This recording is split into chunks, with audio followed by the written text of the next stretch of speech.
It's Monday, January 13th, 2025, pointing fingers in California. J.D. Vance tempers expectations, and Crimea River Mark Zuckerberg next on the AM Update. Did the city of Los Angeles fail you? Yes. It's my house. This one right here. My grandchildren loved it.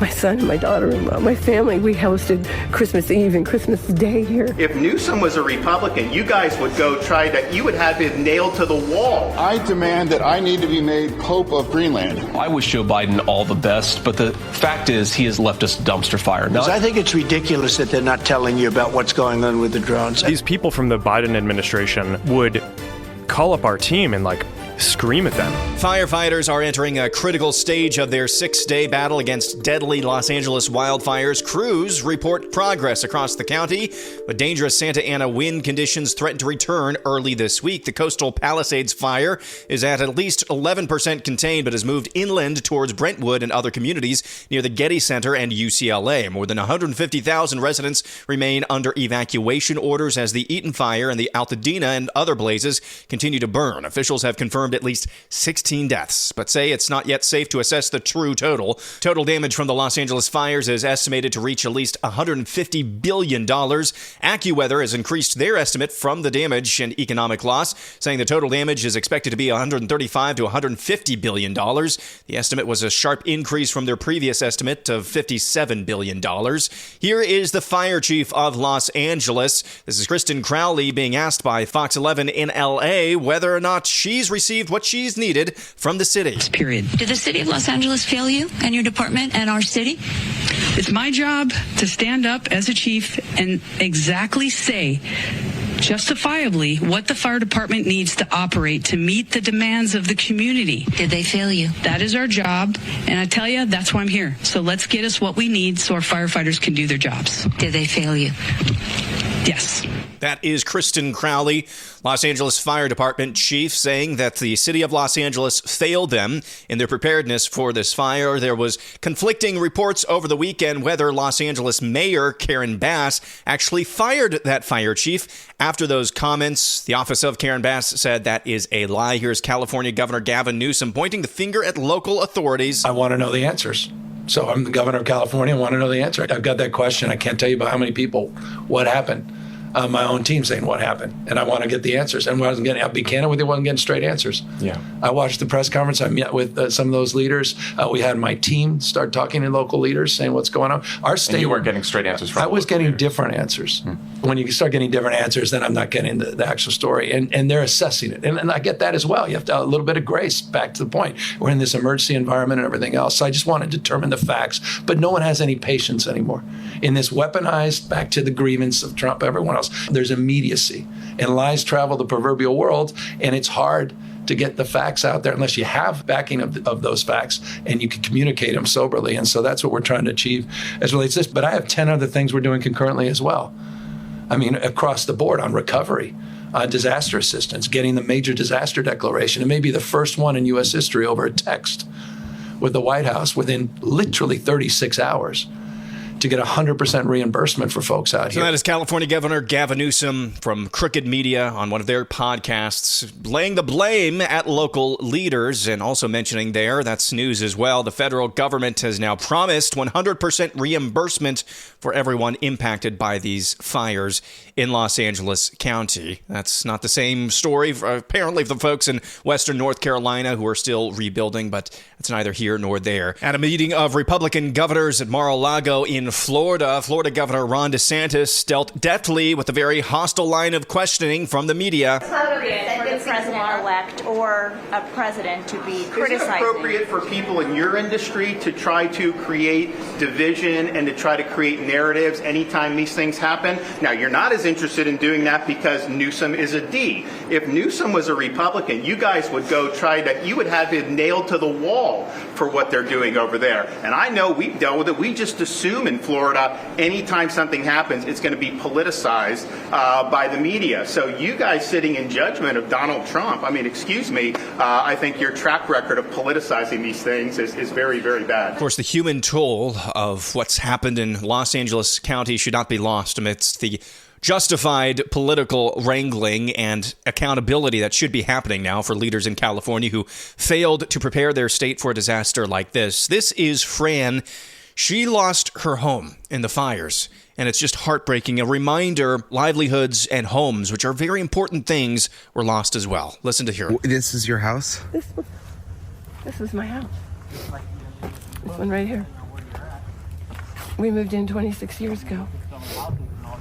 And we did the floors, and we put in windows and doors and painted and just put, my grandchildren loved it. My son and my daughter-in-law, my family, we hosted Christmas Eve and Christmas Day here, and everybody was here.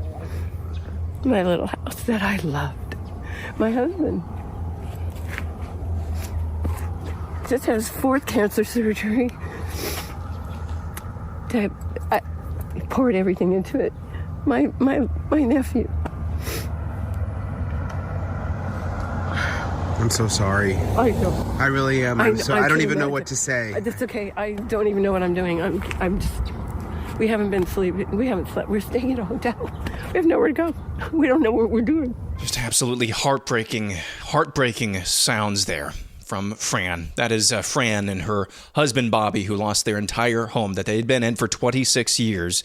And you just heard Fran explain there that Bobby, her husband, is dealing with cancer as well. So again, a reminder that yes, there are a lot of crazy people in Los Angeles. Yes, there are a lot of really corrupt and evil leaders in California, but that's not the only people who live in California. There are people there who deserve your sympathy and empathy at this moment. Continue to keep them in your prayers. Just 10 days before Inauguration Day, Judge Juan Merchan sentenced President-elect Donald Trump on Friday morning in the New York criminal case in which a jury previously found him guilty on all 34 counts of falsifying business records. Trump received a quote-unquote unconditional discharge, meaning he's not going to face jail time, fines, or probation supervision. While his sentencing will not interfere with Trump's ability to return to the White House, it officially solidifies his felony convictions. I don't know of any felon who escapes jail time, fines, or supervision, or probation. Again, what I explained last week, this is just Juan Merchan, that joke of a judge, in this joke of a case, just saving face because Donald Trump has already said he's appealing this to the highest court. If Juan Merchan did not follow through with some form of sentencing, he was going to get beat to a pulp in the appellate court. That's all that this is. So I don't think that this is going to stand at the end of the day, even though this standing means Donald Trump is a free man. It really doesn't affect his life one way or another. Vice President-elect J.D. Vance went on Fox News on Sunday morning, and I don't want to get all negative. I'm trying not to. I've been extremely positive and optimistic when it comes to the Trump administration, but it sounds like J.D. Vance is starting to temper expectations for the incoming Trump administration. I wish Joe Biden all the best, but the fact is he has left us dumpster fire, not just at the border, but also with the economy. First of all, we know that prices are way too high for many Americans. We have to work every single day to stabilize prices for American families. But Shannon, everything that he's bragging about ignores the fact that he has added trillions and trillions of dollars to the federal debt during a time of peace. He has left us with bond yields, meaning how are we going to finance that debt? We have to sell Treasury bonds. And the Treasury bonds have gotten more expensive because of Joe Biden's policies. That is J.D. Vance saying, they left us a dumpster fire. Of course, that's true. You know, any left-wing presidential administration is going to leave a dumpster fire. But to me, it kind of sounds like reading in between the lines, hey, let's pump the brakes on the expectations here for this administration. I hope I'm wrong. I hope that's not what J.D. Vance is trying to communicate. He also said this about J6ers. Where is the line drawn on who will and wouldn't be considered for a pardon? I think it's very simple. Look, if you protested peacefully on January the 6th and you've had Merrick Garland's Department of Justice treat you like a gang member, you should be pardoned. If you committed violence on that day, obviously you shouldn't be pardoned. And there's a little bit of a gray area there, but we're very much committed to seeing the equal administration of law. And there are a lot of people, we think, in the wake of January the 6th who were prosecuted unfairly. We need to rectify that.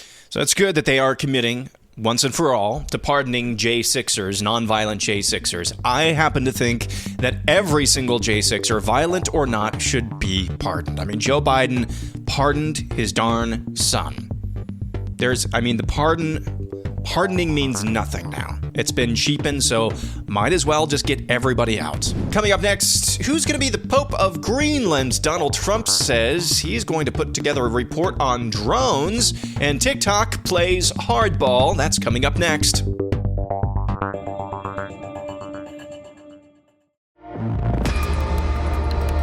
there's fire going out of the right engine? Yes, that's what they're showing. All right, we're going to evacuate on the runway. Osprey, just confirm there is fire coming out of the right engine. Let's go out the back of the rear engine now. It's smoking. Number 2 engine.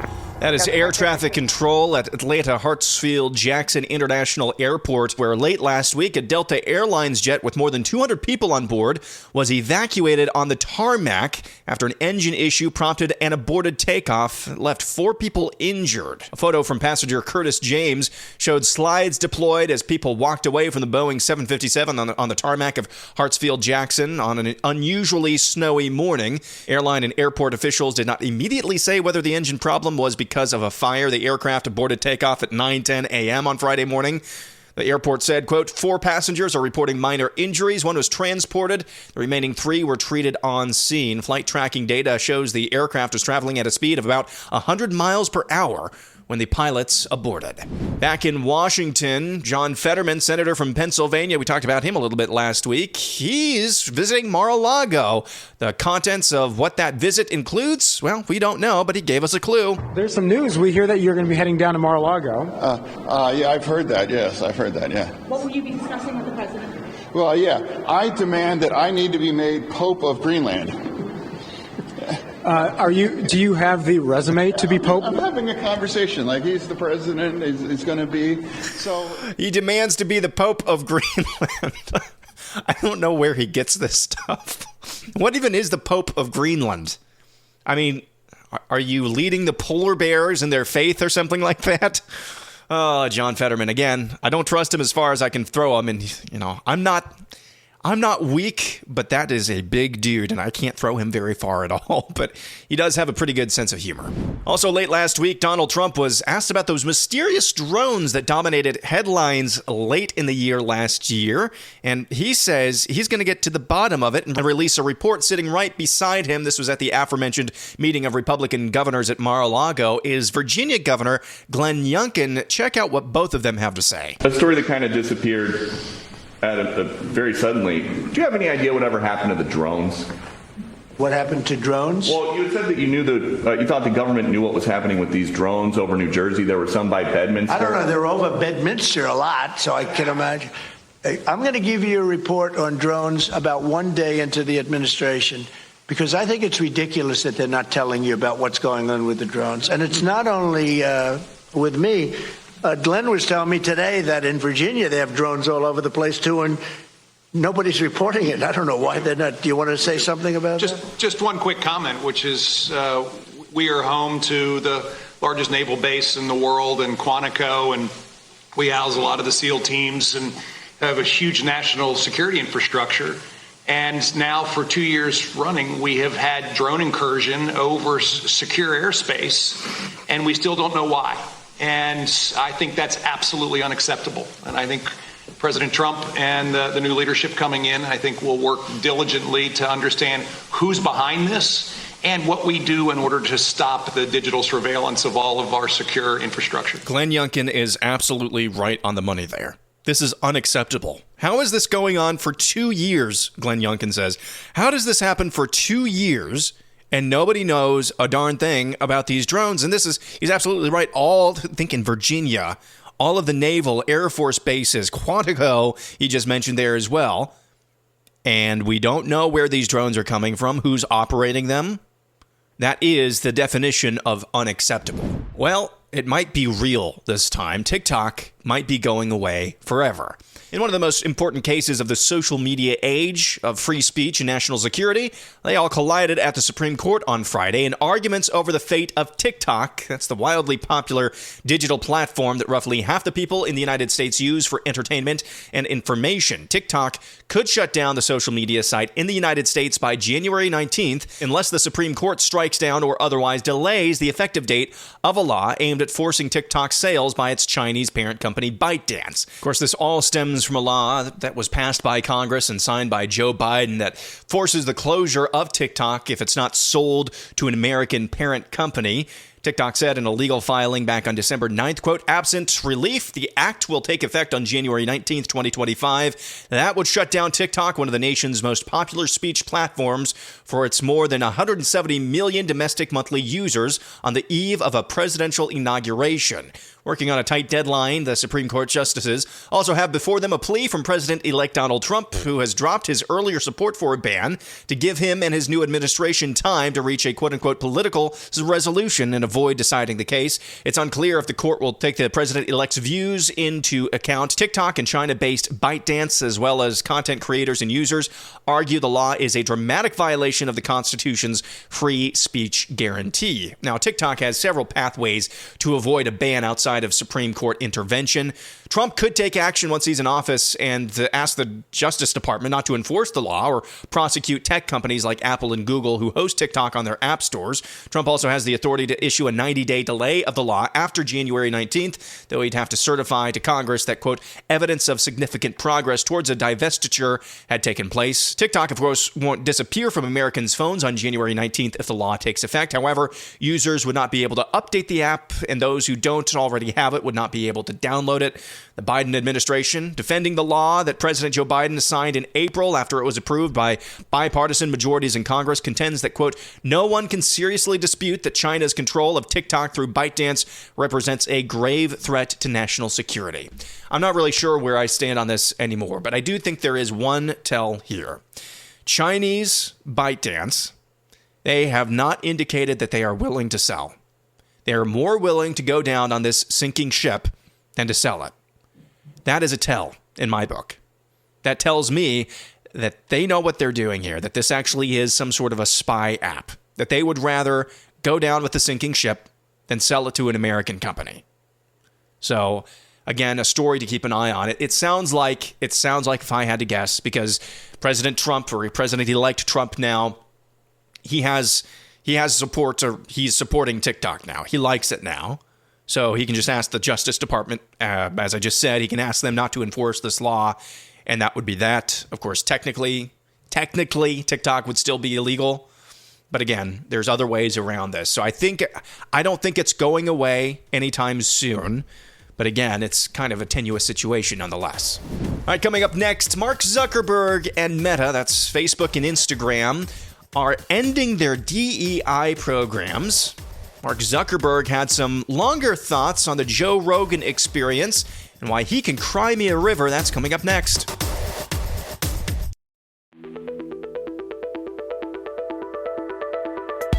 Axios is reporting Mark Zuckerberg. He is the CEO of Meta, that's Facebook and Instagram. Well, that company is ending their DEI programs, according to Axios, leaking in an internal memo from Facebook. The term, quote, DEI has become charged in part because it is understood by some as a practice that suggests preferential treatment of some groups over others. The New York Times is reporting, again, tell yourself this is an actual headline 15 years ago. The New York Times is reporting they're also getting rid of tampons in men's restrooms at Meta's headquarters in California. So again, Meta no longer going to have a DEI team. It's going to end supplier diversity efforts. It's going to end its practice of requiring that diverse candidates be considered for jobs. Again, they're going to be focusing on merit going forward. You might have seen this clip or heard this clip last week. This is Meta CEO Mark Zuckerberg. Now, he actually released about a 5-minute video last week explaining all of the changes, all of the mistakes, wink, wink, the company made in recent years as it pertains to censorship. Well, he went on the Joe Rogan Experience and opened up a little bit more. He says the Biden administration called them up and pressured them to censor Americans. These people from the Biden administration would call up our team and scream at them and curse. And it's like these documents it's all kind of out there. Oh, did you record any of those phone calls? I don't think we, but I think I want to listen. I mean, there are emails, the emails are published. It's all kind of out there. And they're like, and basically it just got to this point where we were like, no, we're not gonna take down things that are true. That's ridiculous.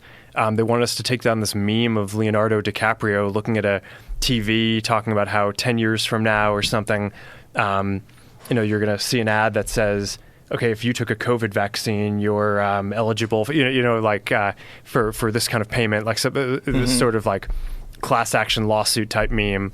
And they're like, no, you have to take that down. And we just said, no, we're not going to take down humor and satire. We're not going to take down things that are true.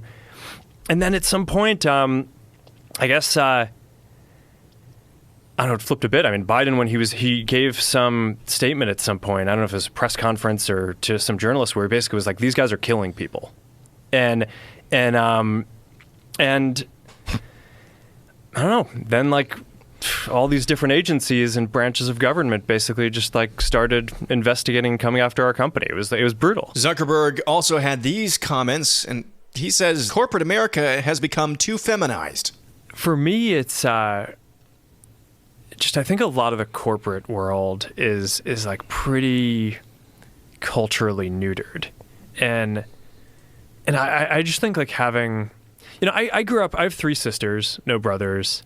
I have 3 daughters, no sons. So I'm like surrounded by girls and women like my whole life. And it's like, so I think, I don't know. There's just something, the kind of masculine energy I think is good. And obviously, society has plenty of that, but I think corporate culture was really like trying to get away from it. And I do think that there's just something, it's like, I don't know, all these forms of energy are good. And I think having a culture that like celebrates the aggression a bit more has its own merits that are really positive. And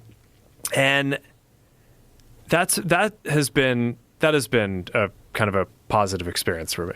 And just like having a thing that I can just like do with my guy friends and like, and it's just like, we just like beat each other a bit. I don't know, it's good. He's talking about his involvement in mixed martial arts there. So that is Facebook Meta CEO Mark Zuckerberg. Beware of individuals who come out of nowhere, all of a sudden whispering sweet nothings in your ear. And finally, air analysis. Cool story, bro. Get back to me when you're ready to sue the federal government. I appreciate that apparently Mark Zuckerberg fears Donald Trump and his supporters enough now to provide lip service, which is exactly what you've heard over the last week, appointing Dana White, the founder and CEO of UFC, to his board at Meta. I'm glad that Mark Zuckerberg apparently fears us now to provide lip service, but that is just not enough. You remember the case Missouri v. Biden, where Missouri and a handful of other states sued the federal government for overt censorship of Americans through social media. Of course, it was smacked down at the Supreme Court, if I remember correctly. Here are 3 examples, just 3 examples. There were a number of examples in that case. The administration, Missouri v. Biden, showed us, the administration, particularly through the White House officials like Digital Director Robert Flaherty, they pressured social media platforms such as Twitter, Facebook, and Instagram to moderate content related to COVID-19 vaccines. That included suppression of vaccine-skeptical content, funny memes that might discourage vaccination even if the content didn't actually violate the platform's policies. This is not just some guy kind of tangentially related to the White House, calling up these companies saying, hey, you got to get rid of this content. This was your government doing that. Missouri v. Biden showed us. Then there is this, the documentation showing that the Biden administration influenced social media companies not to share or reduce visibility of posts regarding the Hunter Biden laptop story, which was, of course, initially suggested by the FBI as potential Russian disinformation, which was a total lie. This action, of course, that was absolutely overtly suppression of political speech. One more example. It was discouraged. You would get massive platforms would get demonetized if you even hinted about impropriety surrounding the 2020 election. Massive channels just demonetized, just deboosted. Missouri v. Biden showed us officials from the White House, CDC, FBI, Department of Homeland Security, they all communicated with social media platforms like Meta to address those posts claiming election fraud. Again, all of this happened. This is documented in Missouri v. Biden. So Mark Zuckerberg, glad you at least respect us or fear us enough to provide us lip service. I am so sorry, not really, that the Biden administration came after you unfairly. But cry me a freaking river. It's not enough to provide lip service. Sue the government if they were forcing you to censor Americans. I get the DEI coordinators at Facebook who are ostensibly losing their jobs are not the one who are moderating content and skewing and setting up the algorithm to censor Americans. Who was responsible for the actual censorship? Are they losing their job? Don't blame the Biden administration. Don't blame the algorithm as if the algorithm was constructed ex nihilo out of nothing. Humans are responsible for this and they must be held accountable. So until that is practiced at Meta, until there's a suit against the government and the actual censors are fired, cry me a river, Mark Zuckerberg. Cool story, bro. Get back to me later. That's going to do it for a Monday. Back at it again tomorrow. I'm Aaron McIntyre, and this is the AM Update.